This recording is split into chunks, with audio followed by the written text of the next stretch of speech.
Cooper caught it somehow.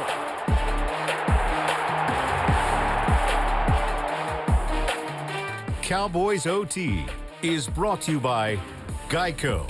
85 years of savings and service. Sleep Number. The Sleep Number 360 smart bed helps everyone from parents to pros improve their performance through quality sleep. Only at a Sleep Number store. And NFL Game Pass. You'll never miss a game again. Enjoy full and condensed game replays from Week 1 to the Super Bowl. The Dallas Cowboys 2021 season comes to an emphatic close as the San Francisco 49ers take down the Cowboys in wild card action at AT&T Stadium. 23-17, the final score, in the number 3 seed in the NFC playoffs is no more. The San Francisco 49ers move on, and we move into the first word, presented by Dr. Pepper, live from AT&T Stadium in the AT&T East Plaza, alongside a trio of former Cowboys: Barry Church, Isaiah Stanback, Nate Newton. I'm Kyle Youmans. And guys, where else to start but the final drive for the Cowboys? Actually, an extra chance for the Cowboys. It seemed like that fourth quarter was nothing but chance after chance after chance, and the Cowboys just could not convert, especially on the final couple play calls. Yeah, the defense gave this team an opportunity. They gave them an opportunity to go out there and get the victory, but the offense just wasn't able to do it. They weren't able to come through, and that last play call is extremely confusing to me. I mean, you run a quarterback sneak. I believe there was maybe 14 seconds left, maybe a little bit less. But you run that quarterback sneak knowing that you have to get up and be able to clock the ball as soon as you can, because the time is ticking. Time is ticking. And we just weren't able to get the ball snapped in time to clock the clock. It was just mismanagement of time, and you hate to see that from such a talented offense. Missed opportunities. Yeah. Missed opportunities. That's all I can really speak to right now. These guys had plenty of opportunities to take care of business early on in this game. They threw the ball seemingly about 66% of the time, ran the ball about 33% of the time. That's obviously not the success. That's not the recipe for success for the Dallas Cowboys. They had to establish a running game. They failed to do so. They put themselves in a situation here at the end of the game where you just heard BC talking about now they're running a quarterback draw with 14 seconds left. I get it, Kellen Moore. You want to keep the ball in your quarterback's hand, make it easier for him to be able to respot the ball, get up, spike it. I get it. But guess what? It didn't work out. You should have taken a shot at the end zone. You decided not to. Now all of a sudden you're sitting at home until next year. You're 5 for 14 on third downs. That's because you wasn't 3 and 5 or less. And that's what we're talking about here. Missed opportunities. You are 14 for 88 yards of penalties. Missed opportunities at the wrong time. Connor Williams had a terrible day. Sorry to call y'all big bro. I'm a lineman too. But you had a terrible day. Tyron Smith struggled. This offensive line did not play well. And Philbin. No. Kelvin Joseph. Boza. Boza. Oh, Nick Bosa? Yeah, he was gone. I was going to call his brother's name. Joey Bosa. But he was gone. He was gone. Didn't even have him. Yeah, didn't even have him. And you let Eric Armstead take over the game.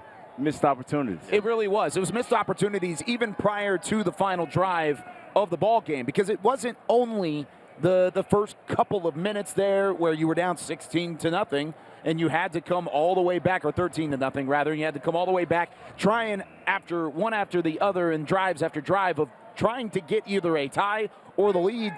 It just slipped through the fingertips. So it didn't just happen on that final drive. It happened throughout the ball game. Oh, it was a build-up. Like you said, it was just a build-up of what is going on here. And what I am just confused about is one of your main receivers, one of your best receivers out there, and I'm not talking about Cooper, I'm talking about CeeDee Lamb. He only had 1 reception this game. 1 reception. He's been one of the biggest catalysts of this offense and being able to be productive and get the ball going and get the chains moving, and he had 1 reception this afternoon. 1. It's inexcusable.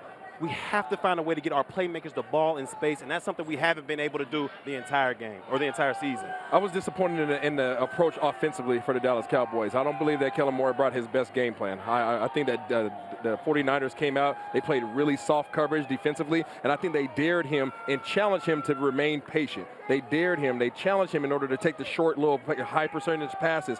They knew that he didn't have the patience for that. He wants to take the big shot. These defensive backs were sitting 10, 12 yards down the field, and he wanted to try to run past these guys. Take what they give you, and they did not do so tonight, and now this is obviously the result. You know, they thought that if they could even the score or get ahead, they could just blow these guys out. But these guys came in with a stubborn game plan. We were going to run the ball. We was going to give you Deebo Samuel. We was going to give you Elijah Mitchell. And they did that. And when times got hard, they went back to what they believed in. And that was that run game. We knew from the last time they suited up and won a game on the road and came back and did it, that they was coming in here, was going to hit us in our mouth, was going to run the ball. And what did we do? We did not stop them. And on offense, we did not do anything to stop them, to slow them down, to help our defense. What was one of the big buzzwords around this matchup earlier in the week? It was bully ball. Yep. Yeah. It was bully ball. And early on, San Francisco played that.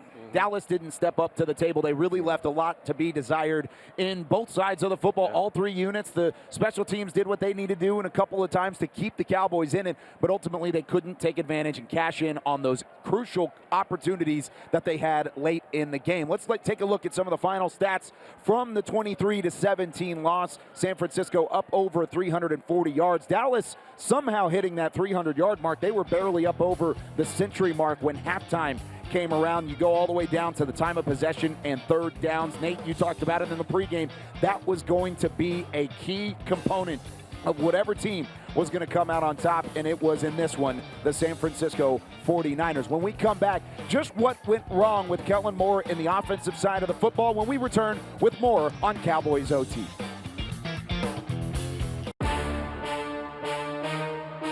This segment is brought to you by Ashley Home Store, the official furniture store of the Dallas Cowboys. The Cowboys fall by 6 in the wild card round to the San Francisco 49ers as we welcome you back to Cowboys OT live from AT&T East Plaza at AT&T Stadium. And let's talk about the offense. We mentioned it a little bit in the open. We'll talk about the penalties and the defense in a little bit as well. But it starts with Kellen Moore, and there were rumors this week that if there were no potential success for the Cowboys, that Kellen Moore could potentially take over. There was that rumor in the wind. He didn't necessarily do a great job in an audition, not only for a Cowboys head coaching job, but forward, because there was a lot left to be desired. Yeah, the play calling wasn't there for me. I mean, when you had two of your top backs, Pollard and Zeke, only combined for 16 total carries the entire game, that's a problem for me, because we've seen earlier in the season, when this Cowboys offense is at its best, they're balanced with the pass and the rush. We weren't balanced at all in this game, and it wasn't like we had to battle back from a huge deficit.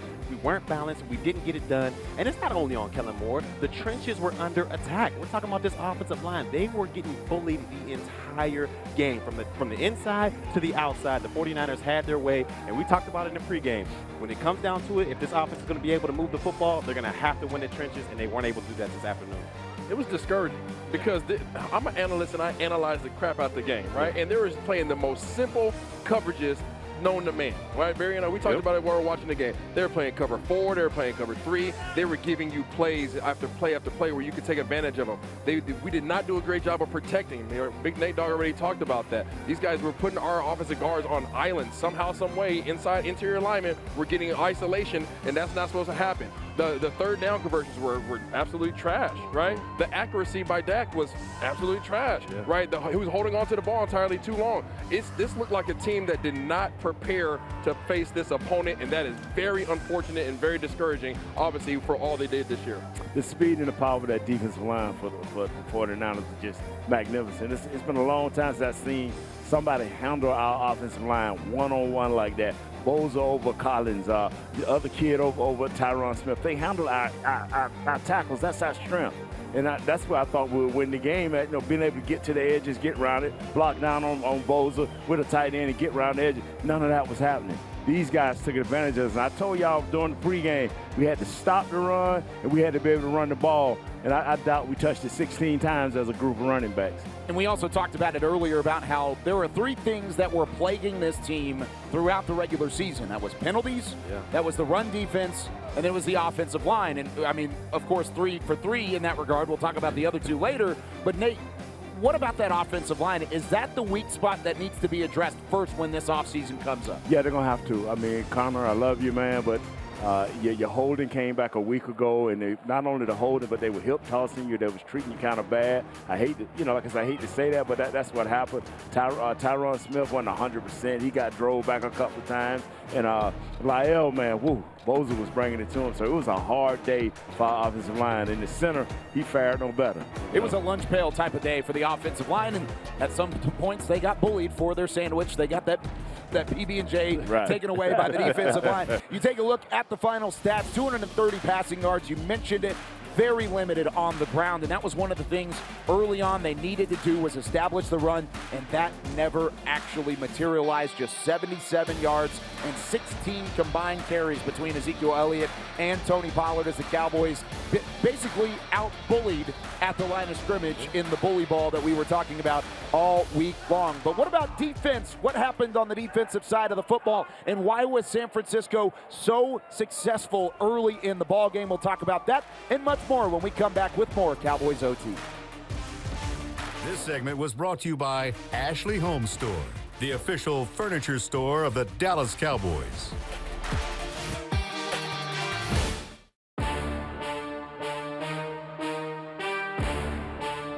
Back here from AT&T Stadium in Cowboys OT alongside Barry Church, Isaiah Stanback, and Nate Newton. Now we take a deeper dive into the defensive side of the football. The front seven, the secondary, had a chip on their shoulder all week long, really talked about how they were going to take advantage of George Kittle, Jimmy Garoppolo, and the San Francisco offense. Instead, the offense got the last laugh from the 49ers side of things. And Barry, since you're the former defender, we will start with you. What went wrong on the defensive side of the football early in the game, because they did show up late? Early in the game, I just thought that they were a little confused out there. You know, we know Kyle Shanahan's offense out there is very complex. He uses a lot of smoke and mirrors to get you off of your keys, and that's what they did. They ran a lot of jet sweeps, pulling guards, getting guys out of their holes, and they were able to start some offense going on there earlier. But once the second half kicked in, I felt like this defense really stepped it up a notch. They were out there hitting, physical. You saw Parsons making his impact out there. D-Law, Randy Gregory, they were able to do things as well. And when they put the ball in Jimmy Garoppolo's hands, they were actually able to take the football away with an Anthony Brown interception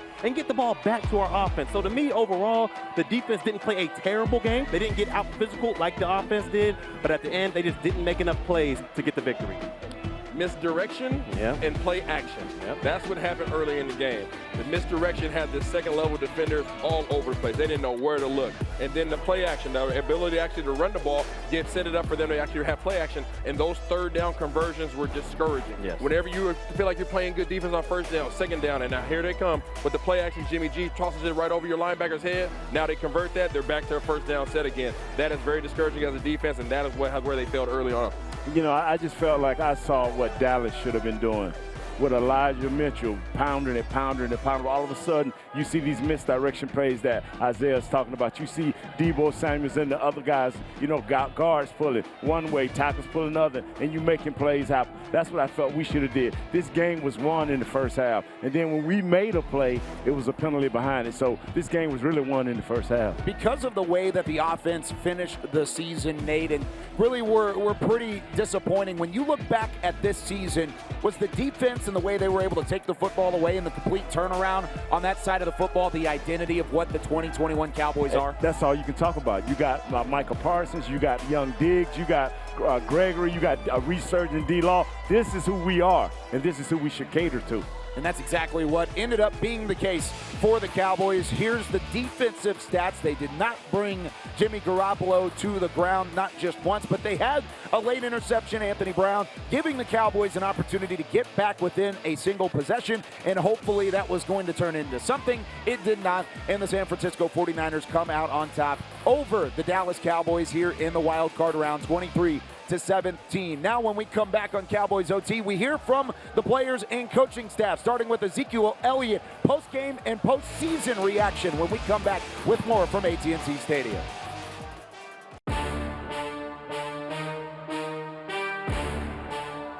Back here on Cowboys OT from AT&T Stadium, I'm Kyle Youmans, where Ezekiel Elliott had just 12 carries for 31 yards. Here's his post-game reaction following the wild card loss to the San Francisco 49ers.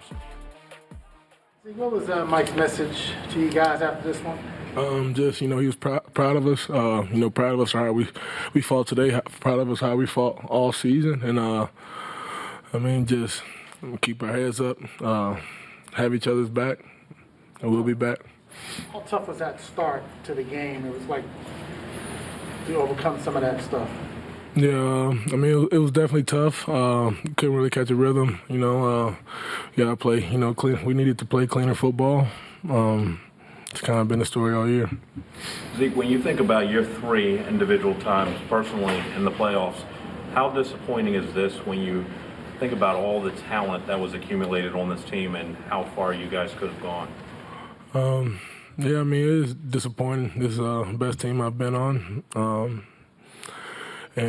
mean, we just gotta, I mean, it is disappointing. It hurts all of us hurting. But, you know, we just gotta rally around each other and, you know, start thinking about next year.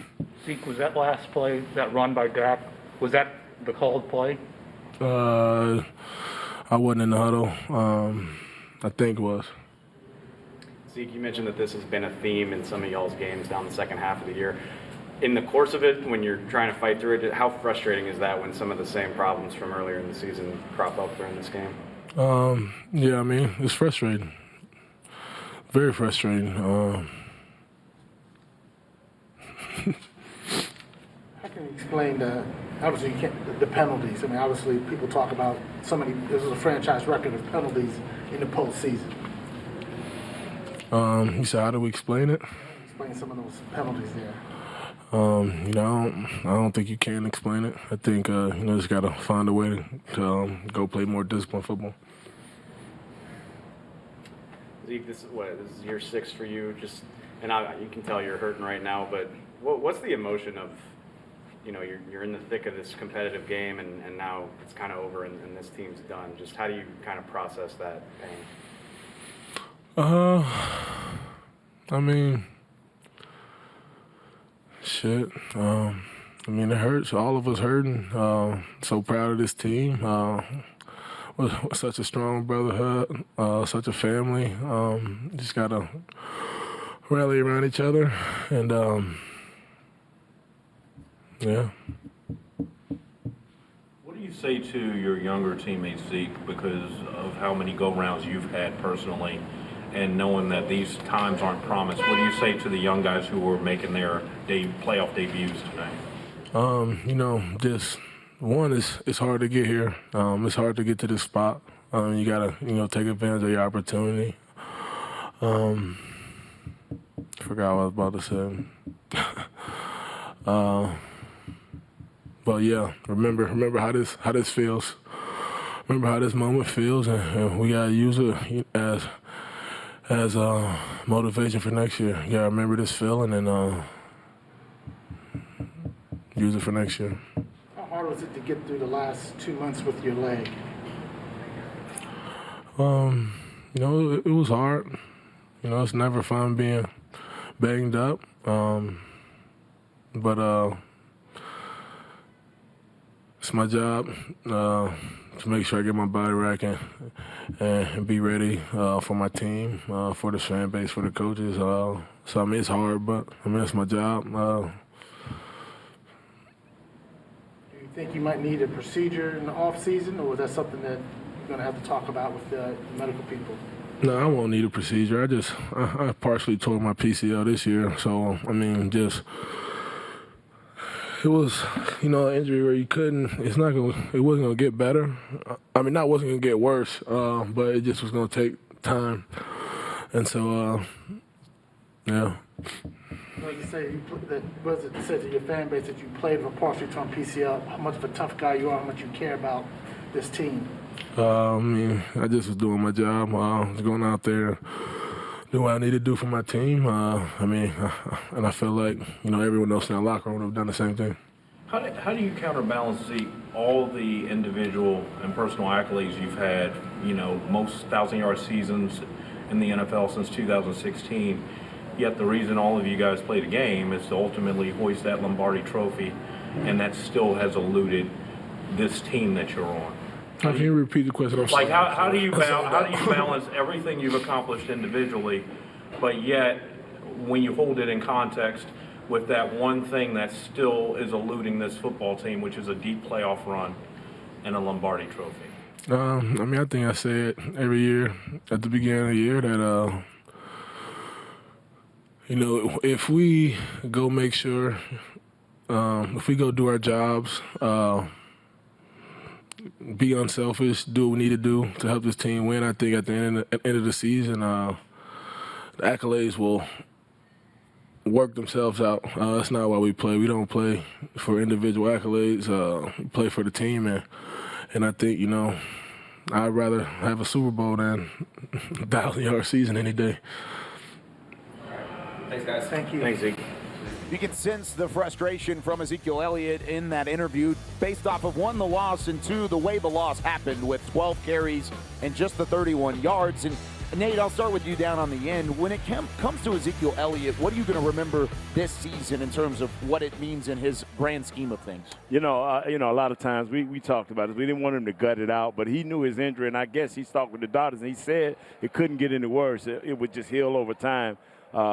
I like his toughness. I like his smartness. And you find out, man, in games like this where they're blitzing and bringing extra guys, he is that guy. He is that help guy. His coach talked about it coming out of college. Hey, this guy's a football player. He proved that all during the season, and he proved it this night here, man, by just playing through, doing what he got to do, and protecting his quarterback on blitz situations. I love the Zeke. I love Zeke. He's selfless. He is very selfless. You see that he's been dealing with this injury for a very long time. He just referred to his PCL being torn. I don't know how many human beings out there in Cowboys Nation can go out there and play with a torn PCL, but he does it. He shows up to work every single day. He listens to directions in terms of the trainers, and he goes out there and gives it his all. Half the time he's getting, 30 yards, 12 carries, 30 yards, when he should. Anybody else who's getting paid like him is getting over 20-plus carries. He's going out there. He's making blocks. He's giving his team the best opportunity to win ball games. And then the thing I love about him is in the post games, he doesn't make excuses. He doesn't make excuses at all. I mean, the guy is a warrior. The guy is a fighter. And like you said, he's selfless. I mean, how many other guys do we know, top paid backs, don't complain about anything? They go into the post game, they do the interview, they say what they have to say, and they're always supportive of their teammates, even though he's only getting 12 carries. May only get 8 carries this game. He might be a right tackle out there blocking half of the time, but he doesn't complain. He comes to work each and every day willing to fight for his team, and those are the type of guys that you want to go to battle with each and every Sunday. It wasn't the best season for Ezekiel Elliott by any stretch of the imagination. He had the 1,000 yards. He got to that plateau. However, it felt like a gutsy season for Zeke, and that's really what it ends up being. It's unfortunate because you want him to be 100%. You want him to be the explosive back that he has been throughout his Cowboys and his NFL career, but ultimately that's not what you got this season. As for the defensive side of the football, there was a turnaround this year. We'll hear the final thoughts on the season from Demarcus Lawrence when we return.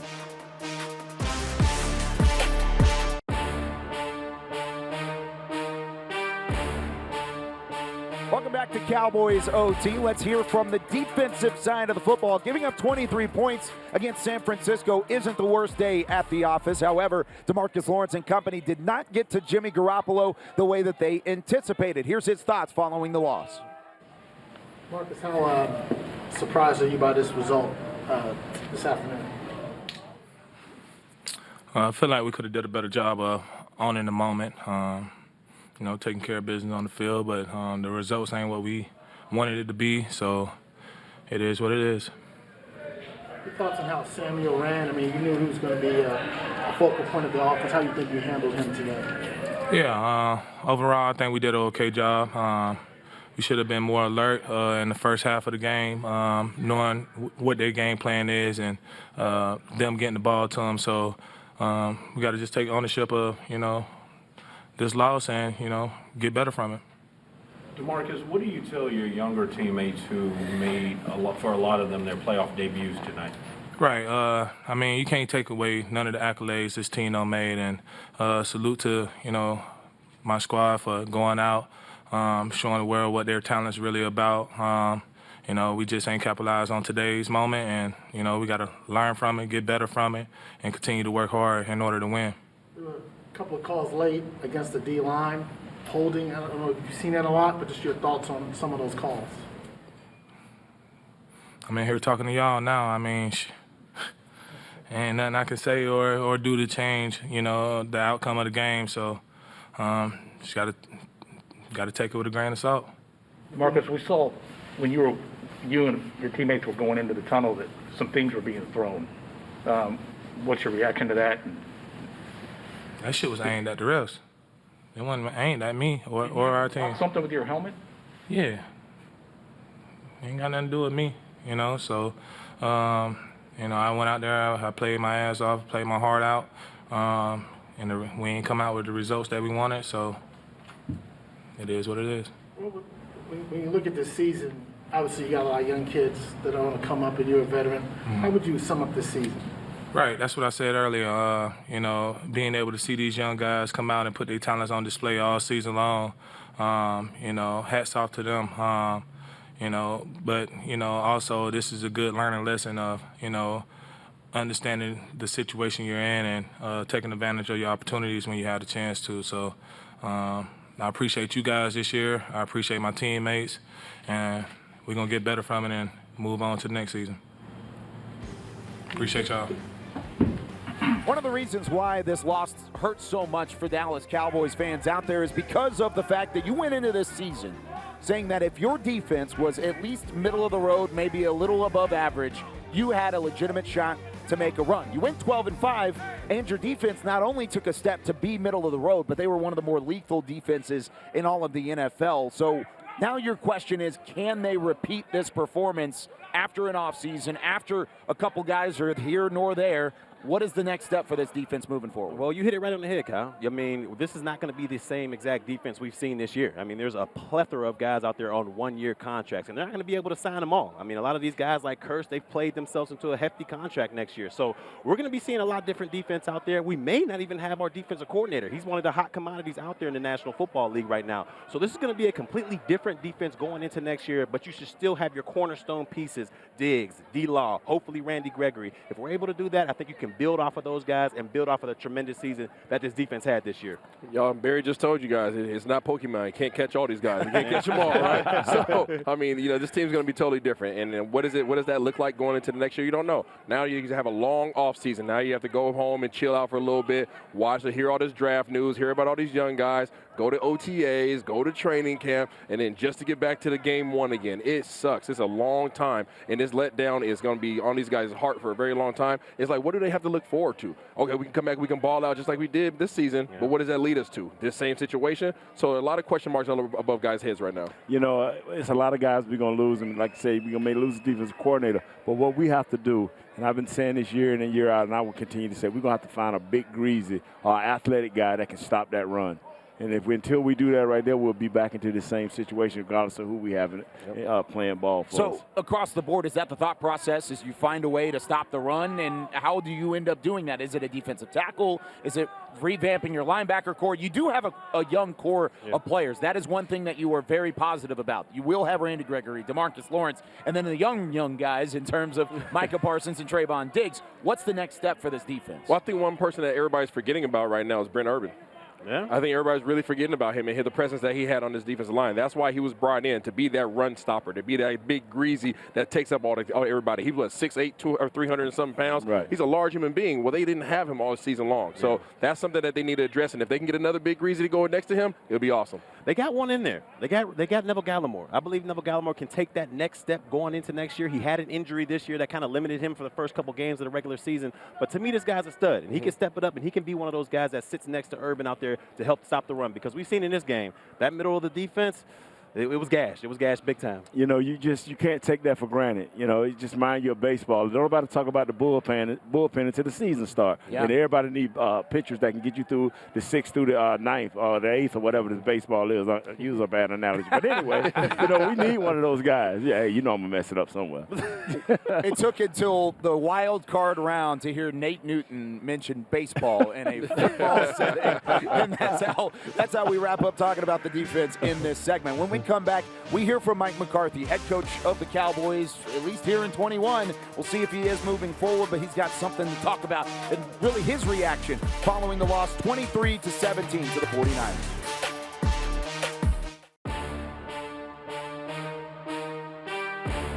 We continue to roll along here on Cowboys OT from the AT&T East Plaza at AT&T Stadium. Kyle Youmans back with you. Let's go back down to the locker room reaction from the Cowboys loss to the San Francisco 49ers with head coach Mike McCarthy.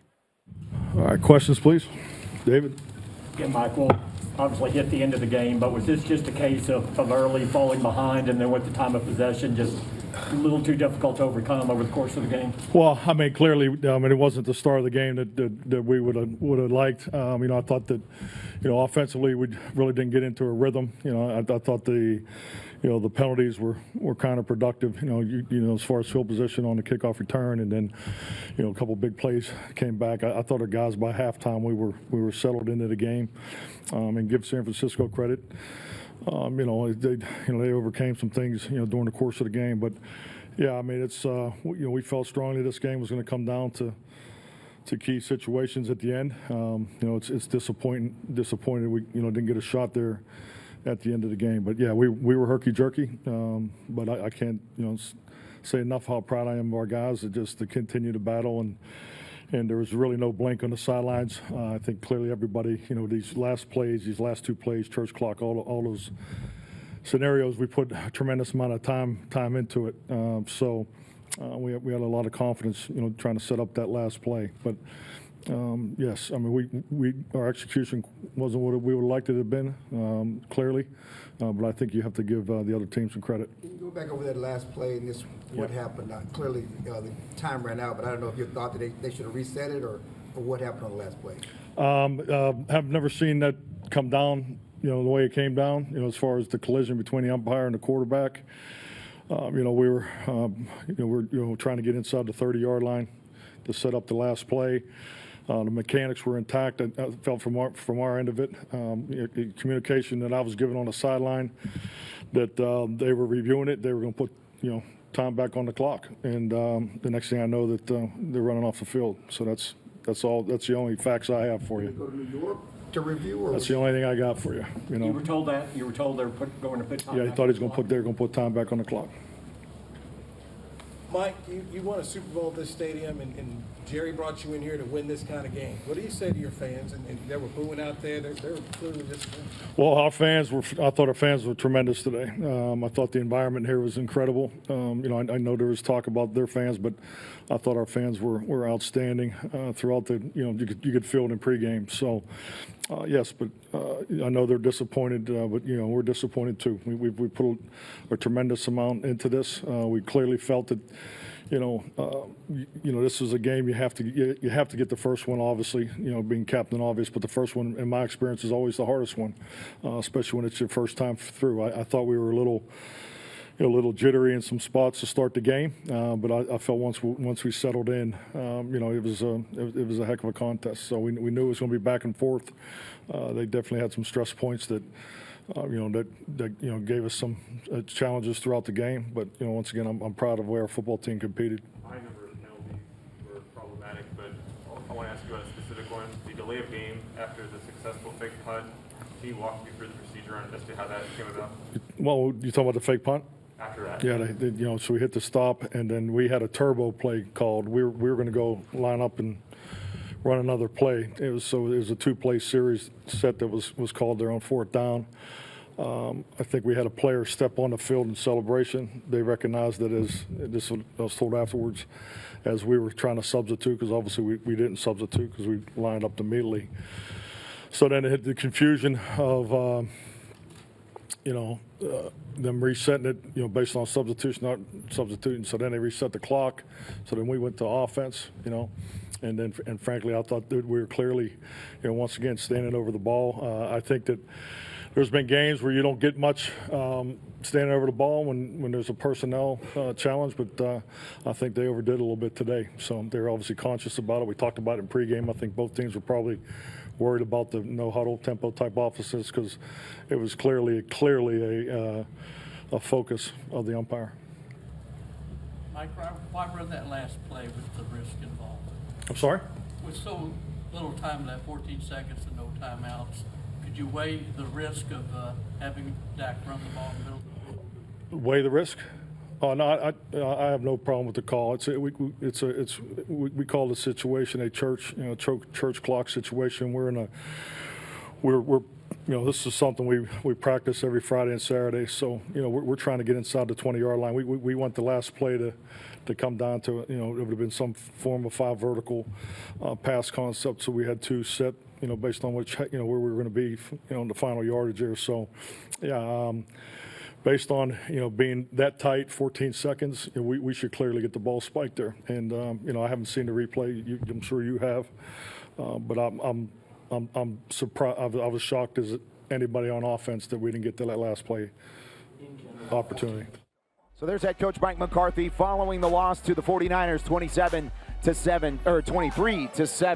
Barry Church, Isaiah Stanback, Nate Newton here for Cowboys OT. And Barry, based off of what Mike McCarthy had to say there following the loss, I'll just kind of put this in a general sense.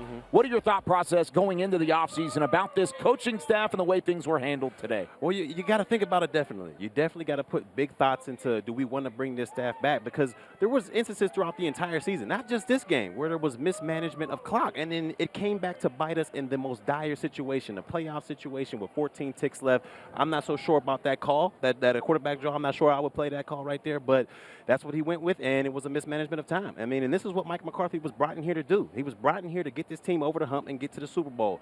And as of yet, we have not been able to reap the benefits of that hire. I don't know, Kyle. I'm just be frank with you. I really don't know. I can look at everything all the decisions that have come down the wire. I can look at all the, the things that went well. I can look at all the things that went bad as if tonight. People are going to have question marks regarding, hey, should he have done a quarterback draw and then try to hurry up and spike the ball? The one thing that I dislike, the one character flaw that I have that I just can't connect with this team is always bringing up referees. If you go back to every single game that the Dallas Cowboys have lost this year, somebody always stands up on that podium and brings up the referees. The referee's this, the referee's that. We haven't looked at it yet, but I feel as if we should have done this.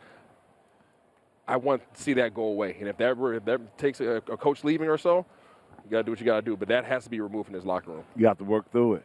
I mean, you have to find a way, technique-wise, grit-wise, assignment-wise, to lessen those bad plays. And you know what? San Francisco could have made some calls like that, too. They could have went into the dumps. That's what we do. We have a couple of calls, a couple that don't go our way, and I'll say you bring a guy to the sideline and you pat him. Hey, man, it's all right. No, it's not. Nope. Improve your technique. Do what you're supposed to do. Execute the plays. And if you do this on every Friday and Saturday, Coach, evidently y'all not doing it too good. It'll be a conversation all offseason long, but there's another thing that we need to talk about when we come back on Cowboys OT. Micah Parsons, no longer a rookie. His rookie season is a wrap. We hear from him in post-game reaction after this.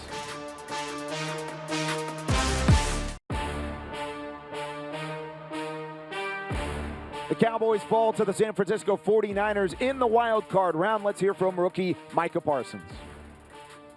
Like I know from earlier in the week, you were expecting a different outcome. Was it just them getting ahead early and it was kind of hard to get back and get into the rhythm you need to come back? I mean, you could say that, but, I think it just came down to, obviously we were flagged a whole bunch. To say they got ahead, I think we've come back from worse, but, the penalties are just killing us down the stretch. And, it's something that, we got to get it fixed, you know what I mean? So it's tough. Micah, how would you describe the emotions in the locker room and your emotions right now after your first playoff game? It's really tough because, I'm used to college and, seeing the seniors go and, you come back. But, you got a bunch of guys on one, free agents soon. And, I look at, guys like Layton, who I call, a big brother now. And, I never know if I'm going to play with him again. And, I didn't come in today thinking this would be my last game with him. And same like JK, so, it's tough. And, for myself, I'm emotional because I grew a bond with these guys. And, if I see them again, I hope we could play together. But, it's real emotional there, man. I think nobody wanted this outcome, and everybody really played to win. We just got to clean things up for next year. What was tough about their run game early? I don't think it was.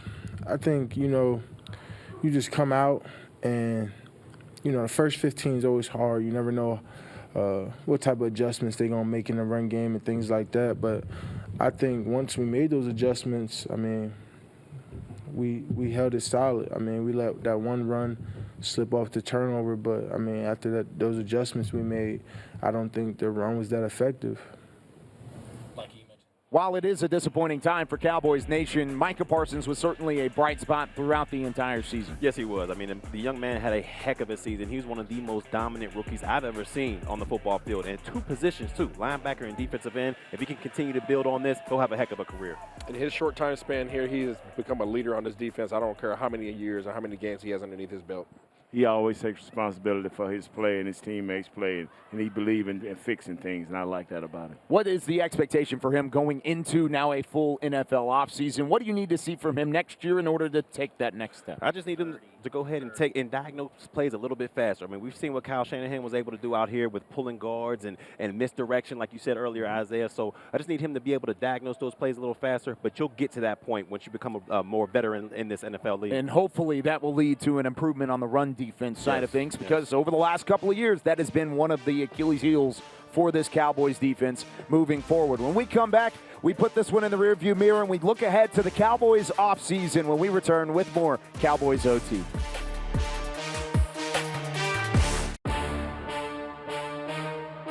Cowboys OT was brought to you by Geico, 85 years of savings and service.